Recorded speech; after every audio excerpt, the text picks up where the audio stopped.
খুবই অপ্রত্যাশিত কিন্তু অনুপ্রেরণাদায়ক। ম্যাচ শেষ হতেই ধারাভাষ্য কক্ষ থেকে ভেসে আসলো লাইনটা, ঠিকই তো, কে ভেবেছিল বিশ্বকাপের ম্যাচে পাকিস্তানকে হারিয়ে দেবে যুক্তরাষ্ট্র। বাস্তবে সেটাই করে দেখালো এবারের টি-20 বিশ্বকাপের অন্যতম আয়োজকরা।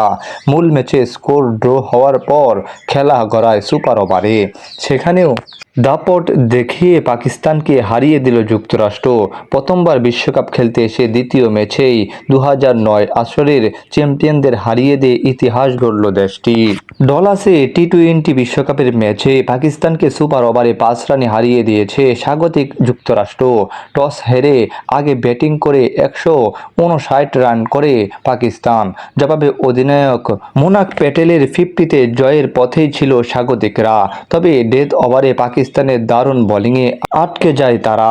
শেষ 3 বলে জয়ের জন্য 12 রান প্রয়োজন ছিল যুক্তরাষ্ট্রের। 1-6 ও 1-4 মেরে ম্যাচ ড্র করেন অ্যারন জোন্স ও নীতিশ কুমার। জোন্স করেন 36 রান, এছাড়া গাউসের ব্যাট থেকে আসে 35 রান।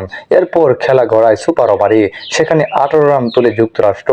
প্রথম বলে 4 মেরে শুরু করে জোন্স 6 বল খেলে করেন 11 রান। বাকি 7 রান আসে অতিরিক্ত খাত থেকে, সেটা তাড়া করতে নেমে দ্বিতীয় বলে 4 মারলেও শেষ পর্যন্ত আর পেরে ওঠেনি পাকিস্তান। 18 রান আটকাতে বল হাতে নিয়ে 13 রান খরচ করেন যুক্তরাষ্ট্রের পেসার সৌরভ। টানা 2 জয়ে গ্রুপের শীর্ষে যুক্তরাষ্ট্র।